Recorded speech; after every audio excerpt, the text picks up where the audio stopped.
Boa noite, pessoal. Tudo bem? Como estão todos? Espero que todos estejam bem, que estão nos assistindo ou vão nos assistir nessa nossa pequena trilha de aprendizagem que fala um pouquinho sobre contestação.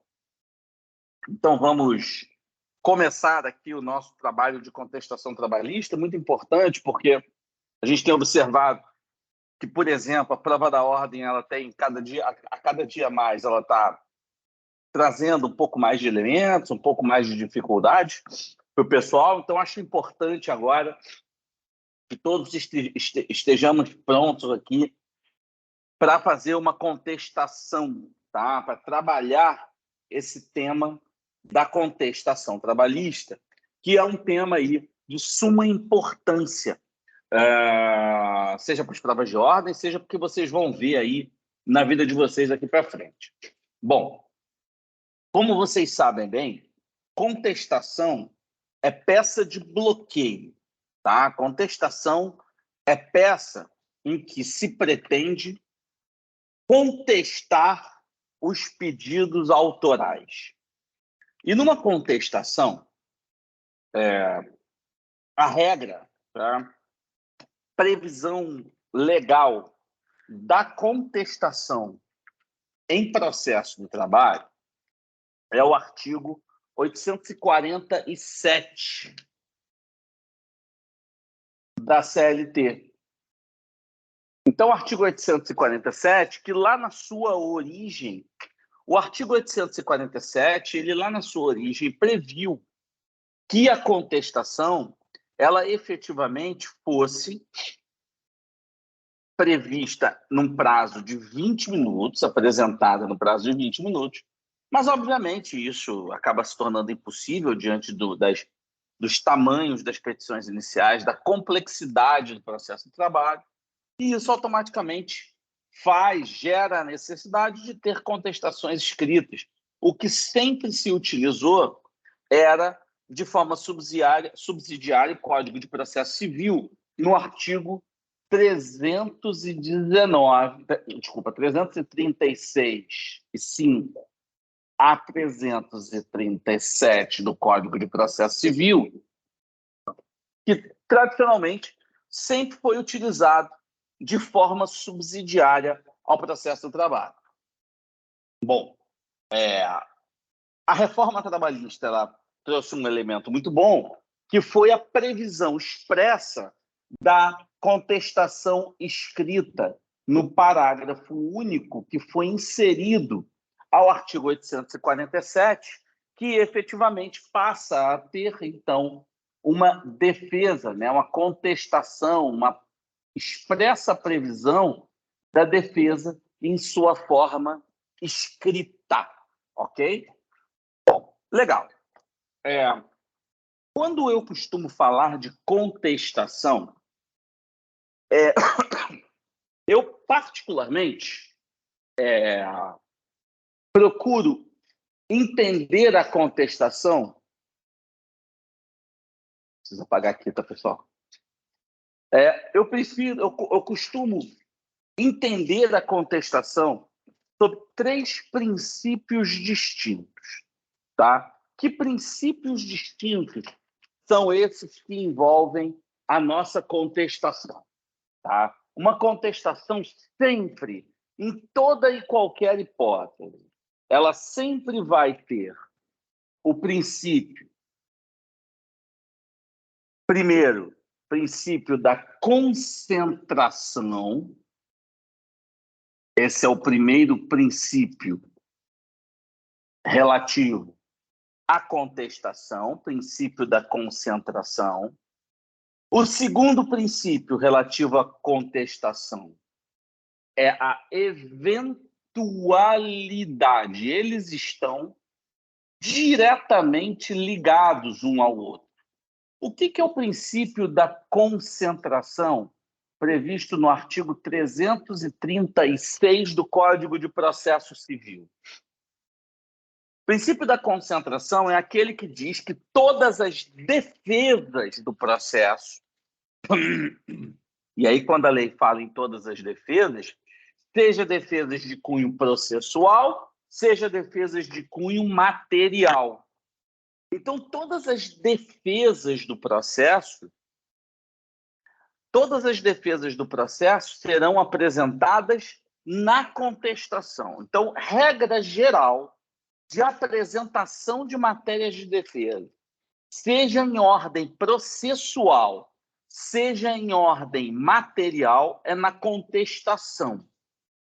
Tem exceções a essa regra, Flávio? Tem a exceção de incompetência territorial, né? Do artigo 799 e 800, que aí ele vem por peça própria. Se o reclamante ajuiza num lugar de competência que eu entendo que não é correta, a peça de defesa processual com relação ao local de ajuizamento não é a contestação, e sim a exceção de incompetência territorial, que é uma defesa direta processual. Bom, então, o princípio da concentração, ele determina que todas as defesas têm que efetivamente vir para o processo. Agora, essa apresentação de defesas no processo, ela possui uma ordem. Qual é a ordem de apresentação dessas defesas no processo? Eu vou até colocar... Peço desculpas. Eu vou até colocar isso aqui para a gente ver. Qual é a ordem de apresentação das defesas no processo?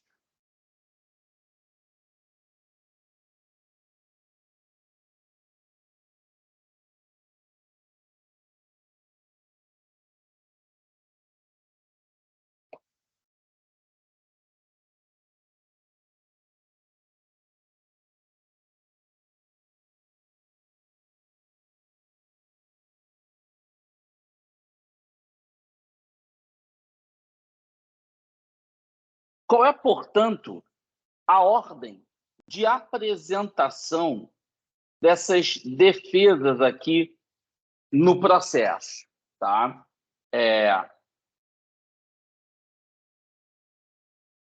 Segundo, o princípio da eventualidade, a apresentação de defesas no processo, ela sempre deve obedecer uma ordem específica.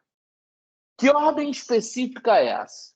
A concentração não diz que você apresenta tanto as defesas processuais quanto as defesas de mérito juntos? Quando você fala da eventualidade, ele quer dizer que, em primeiro lugar, você pede para que o juiz analise as defesas de ordem processual. Porque na eventualidade do juiz não admitir as defesas processuais, aí ele passa a analisar as defesas de mérito. Esse é o princípio da eventualidade. Então, o princípio da eventualidade, ele divide a ordem de apresentação das defesas que são impostas pelo princípio da concentração. Então, ele impõe uma ordem de apresentação dessas defesas. Defesas processuais, em primeiro lugar, e depois defesa de mérito, ou seja, da matéria que está sendo ali efetivamente tratada. Defesas processuais e defesas de mérito. Vamos lá.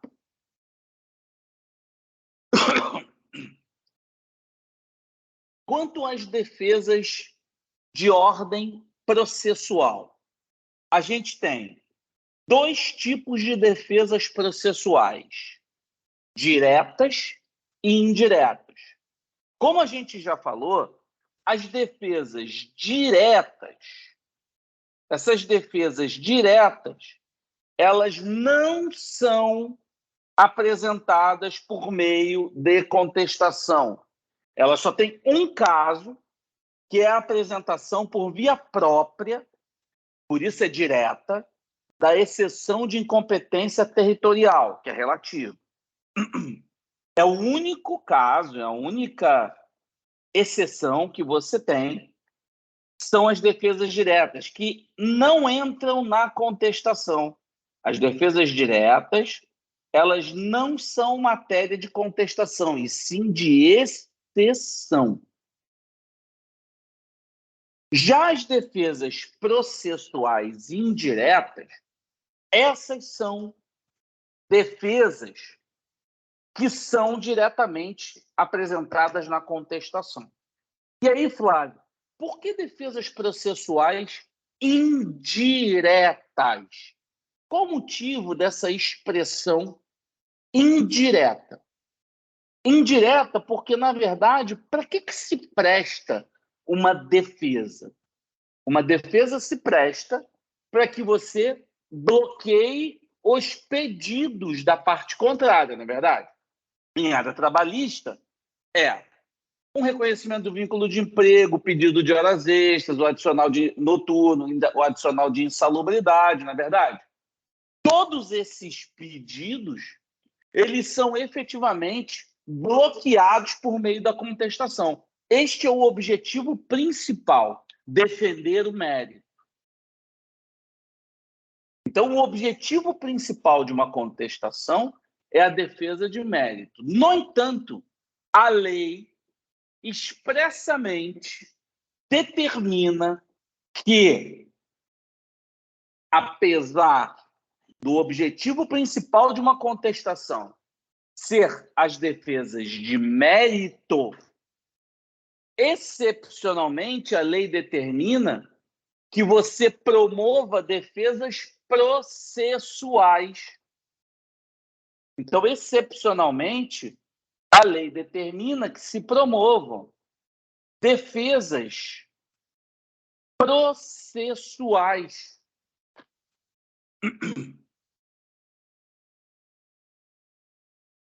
E essas defesas processuais, elas indiretamente aparecem na contestação.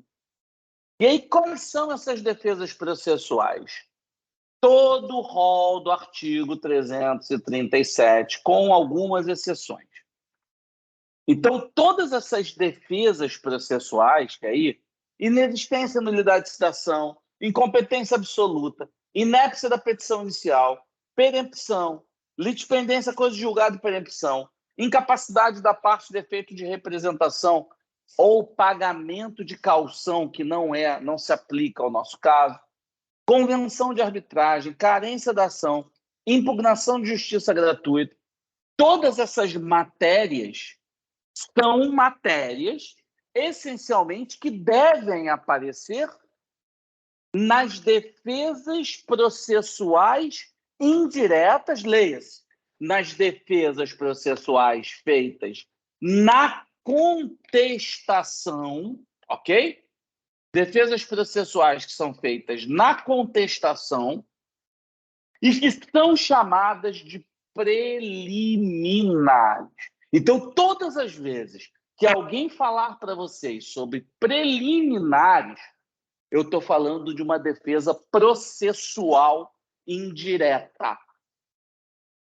Não existe defesa processual que seja de mérito. Ou seja, não existe preliminar de mérito. Isso é impossível.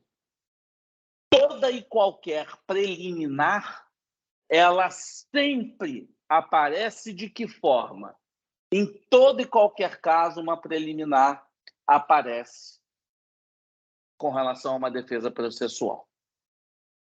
Ok, isso aí? Bacana? Todos entenderam aí em casa? Temos amigos aqui presentes também. Sejam todos muito bem-vindos. Maravilha. No momento que você verificou na petição inicial do autor que não há nenhum dos vícios, ou inexcessibilidade de citação, incompetência absoluta, inépcia, presentes no artigo 337, é neste momento que você vai partir para as defesas de mérito, que também se dividem em duas.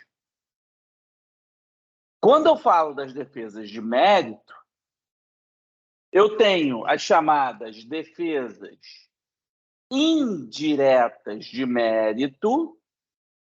Então, eu tenho as chamadas defesas indiretas de mérito, defesas indiretas de mérito.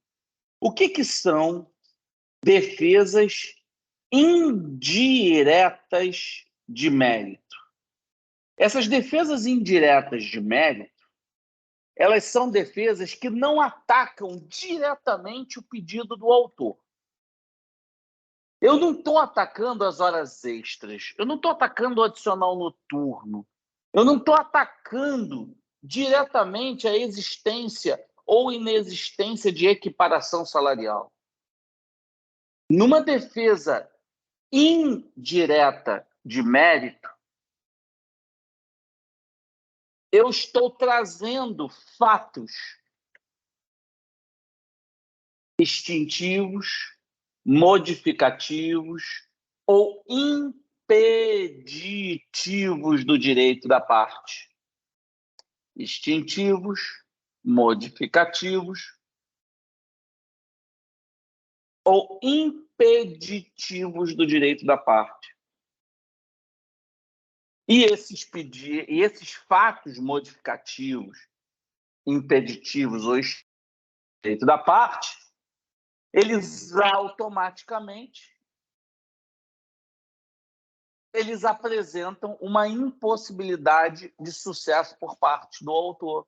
Então, por exemplo, prescrição, ou seja, o decurso do lapso temporal da pretensão. Eu estou contestando o pedido do autor? Eu não estou contestando as horas extras que ele está pedindo. Eu não estou contestando o adicional noturno. Eu estou dizendo que a pretensão dele está o quê? Prescrito. Pagamento.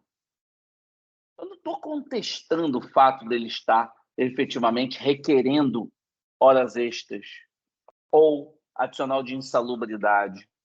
Eu estou dizendo que eu já paguei.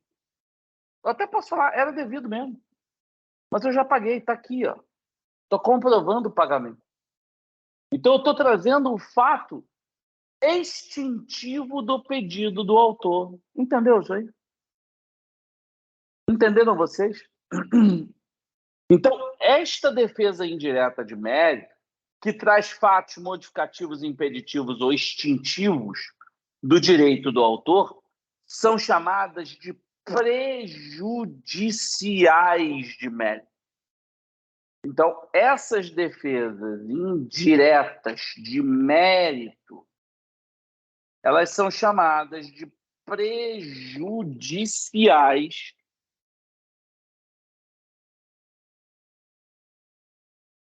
de mérito. Prejudiciais de mérito.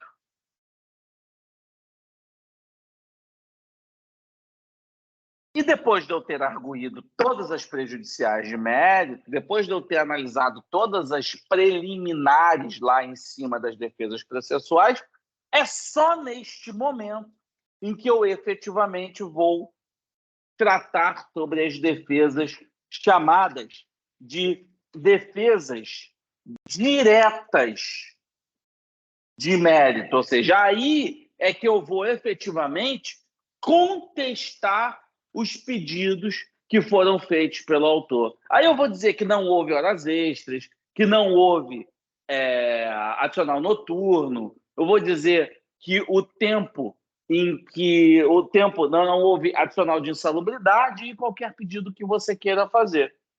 Sendo que o artigo 341 do Código de Processo Civil expressamente menciona que não se pode fazer contestação genérica. A contestação é sempre específica. Você tem que atacar pedido por pedido. Não se pode fazer uma contestação genérica, como se pode fazer uma petição inicial genérica. Tem de monte. Mas uma contestação você tem que separar. Eu carinhosamente chamo de desfiar o frango. Então, você tem que separar pedido por pedido, requerimento por requerimento, atacar um por um. E a contestação, assim, ela passa a ser a peça mais trabalhosa de ser feita. Vamos para a peça? Agora, recomendação do tio, tá? Recomendação. Quando vocês, na vida real de vocês, quando vocês estiverem advogando, ou quando vocês forem pegar uma prova e é contestação, e isso não vale só para trabalhista, isso pode ser no cível também.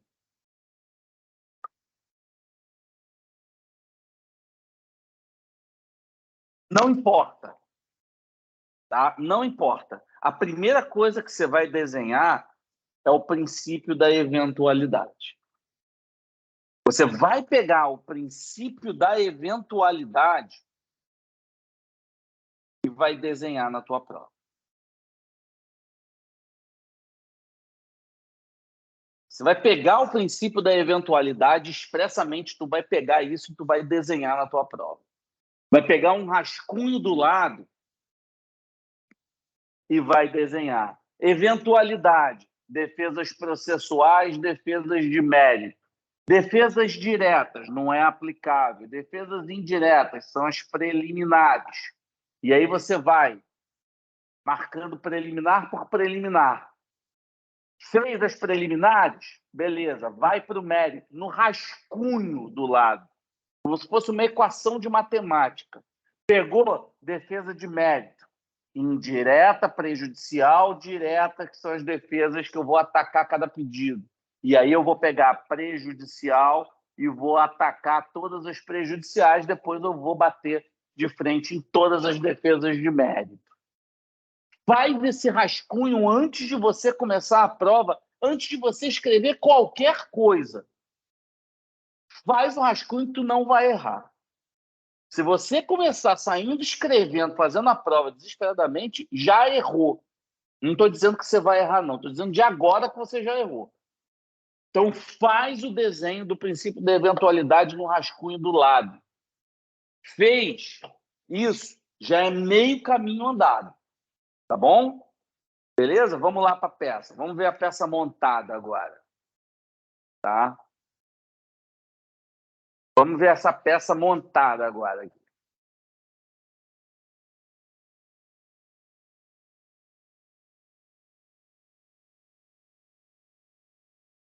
Vamos ver a peça devidamente montada aqui. Se o computador deixar.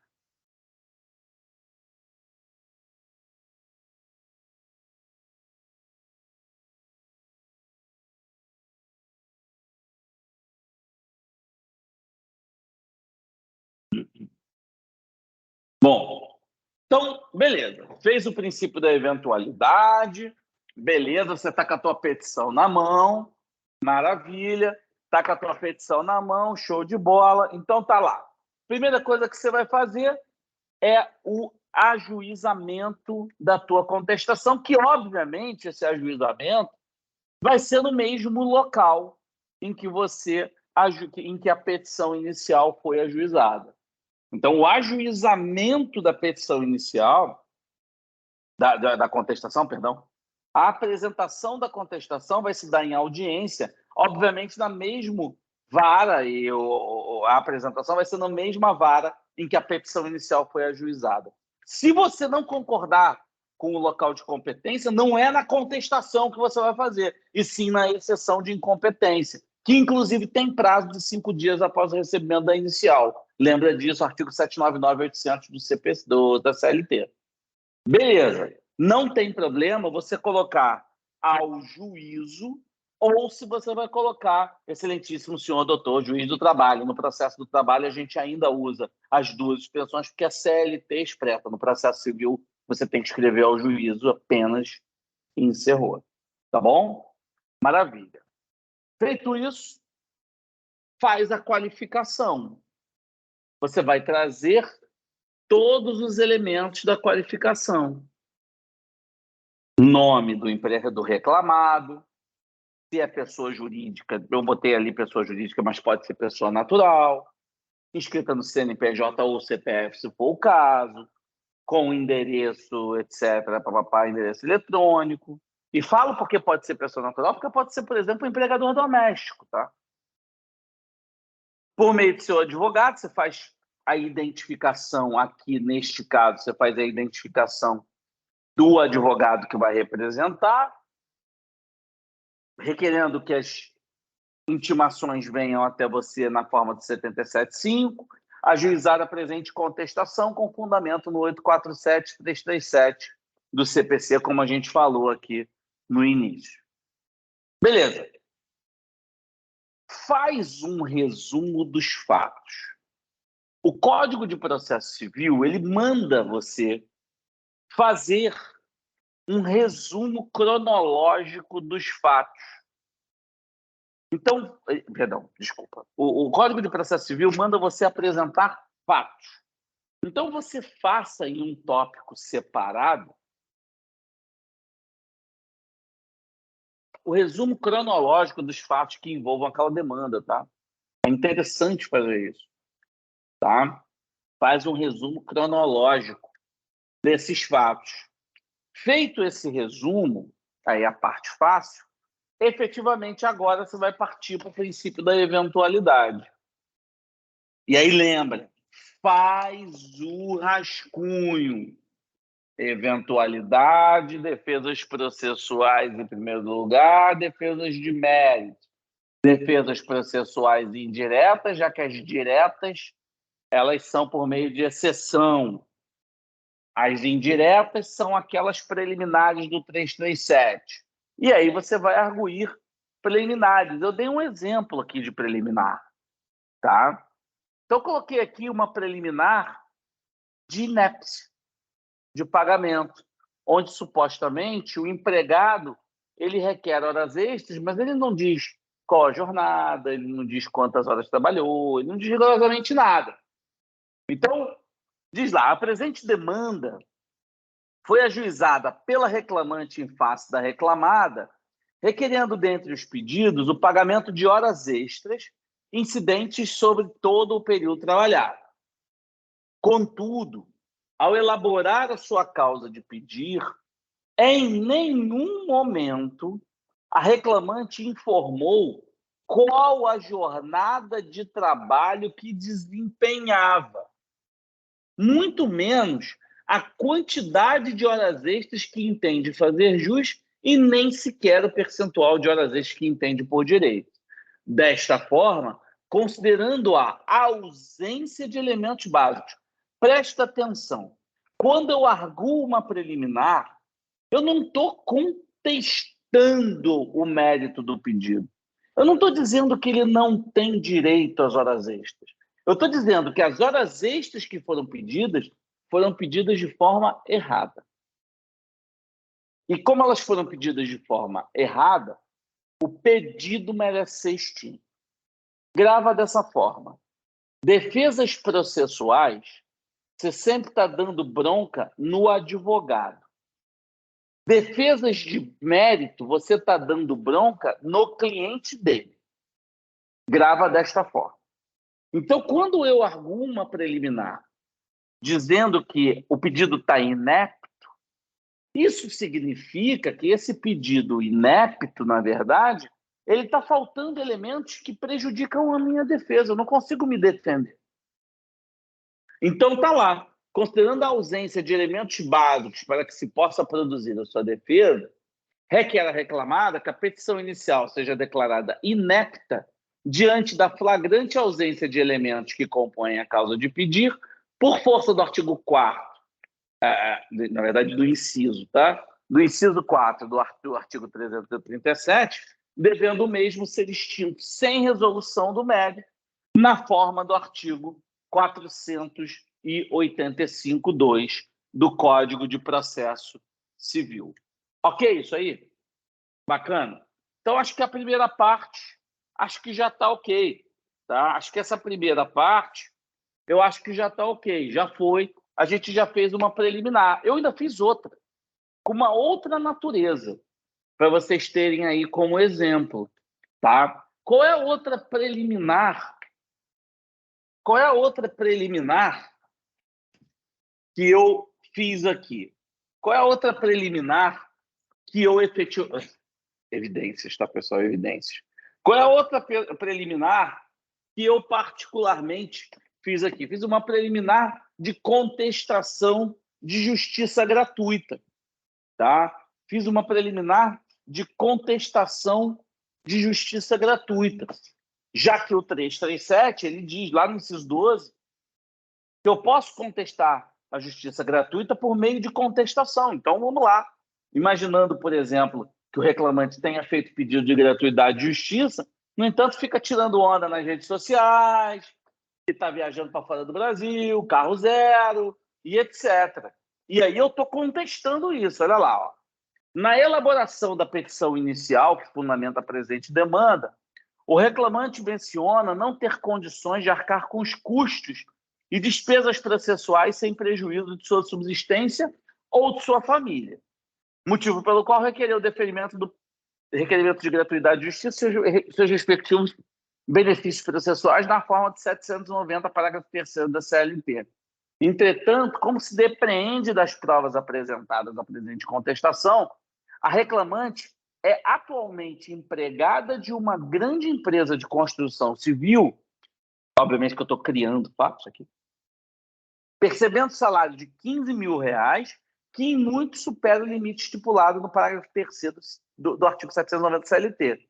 Não obstante o alto salário percebido, a reclamante é proprietária de 3 imóveis na cidade, assim como possui um automóvel 0 quilômetro em sua propriedade, conforme registros públicos que são acostados à presente contestação. Eu peguei o registro do Detran, eu fui no registro de imóveis, eu tirei a certidão do nome dela e vi que ela tem imóveis, carro zero, e ela pode perfeitamente pagar as custas do processo.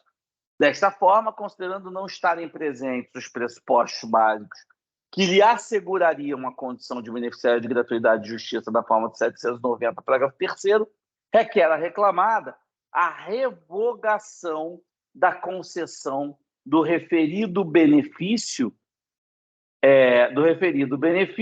na forma do inciso 13 do artigo 337.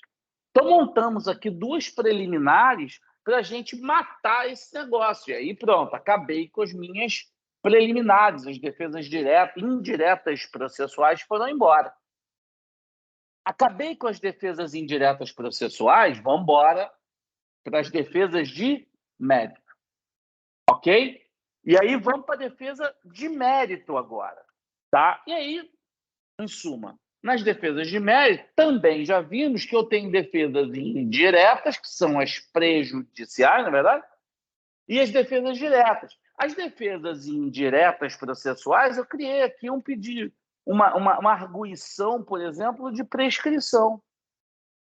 Criei aqui uma arguição de prescrição, aqui no caso. E aí, o que eu fiz? Fiz lá, olha lá o pedido de prescrição. A presente reclamação trabalhista refere-se a contrato de trabalho com duração de 1 de janeiro de 2005 até 31 de dezembro de 2020, sendo certo que os pedidos que envolvem a presente demanda,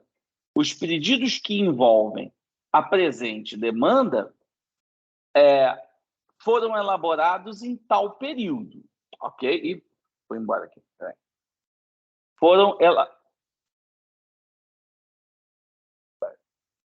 Eu estou trabalhando com 2 coisas ao mesmo tempo.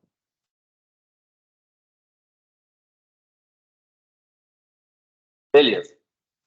Sendo certo, portanto, que os pedidos que envolvem a presente demanda foram elaborados em tal período. Considerando dessa forma que a reclamação trabalhista foi ajuizada em 1 de agosto de 2023 e não houve qualquer ato que autorizasse a interrupção do prazo prescricional, É certo que a pretensão de ajuizamento da presente demanda encontra-se prescrita por força do artigo 7º, inciso 29 da Constituição, e entendimento jurisprudencial da súmula 308 do TST, sempre importante fundamentar com norma legal ou constitucional e entendimento jurisprudencial, motivo pelo qual se argue no presente ato e requer a extinção com resolução do mérito da presente demanda. Então, você arguiu e ainda fala, ainda que se admita não ter havido a prescrição bienal, argue a reclamada a ocorrência da prescrição quinquenal. Lembra que são 2 prescrições. Da extinção, você tem 2 anos para ajuizar, do ajuizamento, 5 anos para trás, caso tenha havido extinção do contrato de trabalho. Se não tiver tido extinção e eu ajuizei a ação trabalhista no curso do contrato de trabalho, a prescrição é de 5 anos a partir da lesão. Tá? Então, qual seja anteriores à data de 1 de agosto de 2018, devendo os mesmos serem extintos com resolução do mérito na forma do artigo 487. Prescrição é sempre extinção com resolução do mérito.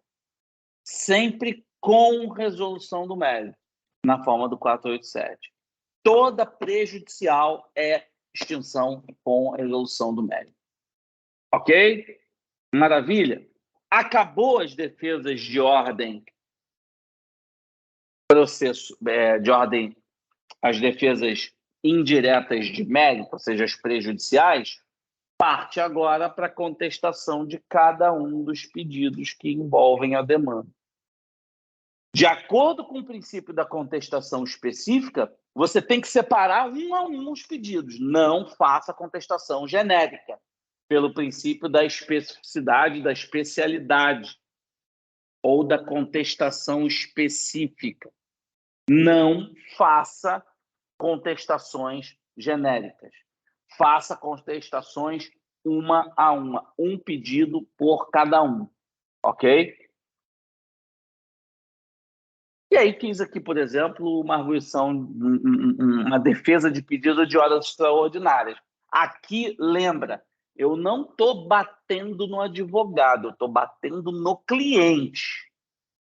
E aí eu estou dizendo, na presente demanda, a reclamante elabora o pedido de horas extraordinárias referentes a todo o período do contrato de trabalho, alegando sem provas, eu vou puxar a sardinha sempre para o meu lado, que desempenhava a jornada de segunda a sexta-feira, de 7 às 22, com 1 hora de intervalo entre a jornada, como comprova os cartões de pontos juntados à reclamada a presente contestação, assim como a prova testemunhal produzida em audiência.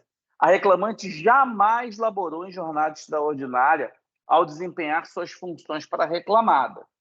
Os cartões de ponto demonstram de maneira fiel que a jornada desempenhada de segunda a sexta-feira, de 7 às 16, com 1 hora de intervalo entre a jornada, estando a referida jornada integral ao obedecimento à Constituição 58 da CLT, motivo pelo qual merece ser indeferido. Então, eu contestei o pedido. Eu disse as provas. Eu disse como é que funciona. E eu comprovei que o pedido da autora, do reclamante, ela estava feita de forma incorreta. Então, aqui eu estou contestando o pedido, é uma defesa direta de mérito. Ok? E assim você vai desenvolver todas elas de forma separada. Adicional noturno, reconhecimento de vínculo, pedido de verbas decisórias, e assim vai. Fez isso, você vai para a parte final da tua contestação. Importante colocar dedução ou compensação de pedidos. O que é isso? O que é uma dedução ou uma compensação de pedidos? Nas deduções ou compensações de pedidos, eu simplesmente falo para o juiz o seguinte: Excelência, ainda que Vossa Excelência entenda que os pedidos do reclamante estão corretos, ainda que Vossa Excelência entenda que os pedidos da autora, da reclamante, estão corretos, compensa com eventuais verbas que eu paguei lá no curso do contrato de trabalho, tá? Defina essa compensação. O senhor disse que ela tem direito às horas extras e não arguiu a minha prejudicial de pagamento, por exemplo. Então faz o seguinte, eu apresentei os contra-cheques com essas horas extras parcialmente pagas. Então o senhor compensa lá na fase de execução o que o senhor deferiu com o que eu efetivamente já paguei. Qual é a importância de você fazer deduções e compensações aqui neste momento? É porque você só pode fazer aqui. O momento de fazer compensação é aqui pelo 767 da CLT e pelos artigos 1848, pelas súmulas 1848 do TST. Se você não fizer na contestação, está precluso. Você não vai ter outra oportunidade de fazer isso. Então, na verdade, o que você está pedindo aqui é que você efetivamente tenha uma oportunidade de compensar verbas não pagas e que se faça justiça.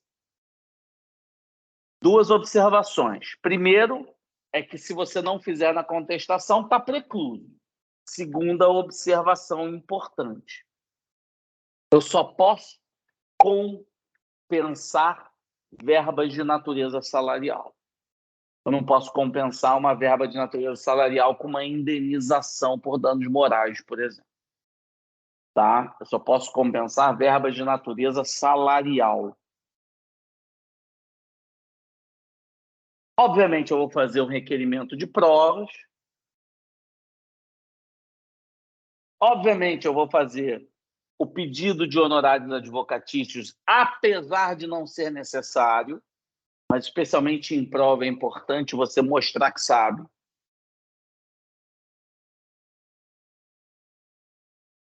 E aí você faz o pedido de honorários.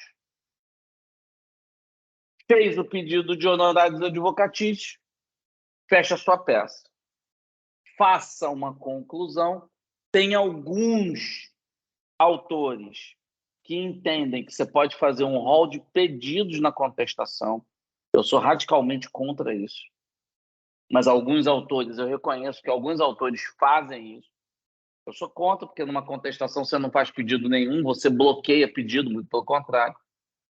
Mas eu acho válido você fazer uma conclusão, ainda que essa conclusão ela seja de forma taxativa, dizer que você requer e resume tudo aquilo que você fez. As preliminares de inépcia, a preliminar de gratuidade de justiça, a prejudicial de mérito de prescrição, combate o pedido de horas extras, diz que o pedido merece ser julgado improcedente, o pedido de equiparação salarial merece ser julgado improcedente, e vai elencando um a um. Eu acho válido. Agora, só não me coloca o nome pedido, porque pedido está errado você fazer dentro da contestação. Quem vai fazer pedido é o autor da ação. Esse reclamante que faz pedido. Você, em contestação, não faz pedido nenhum. Pelo contrário, você bloqueia. Ok? Beleza? E aí você fecha a tua petição, o nome do advogado, data e ordem. Beleza? Tranquilo, prezado. Prezado de casa, tudo bem? Pessoal, vamos ficando por aqui, hein? Espero que vocês tenham gostado. Um grande abraço a todos, prezados. Fiquem com Deus.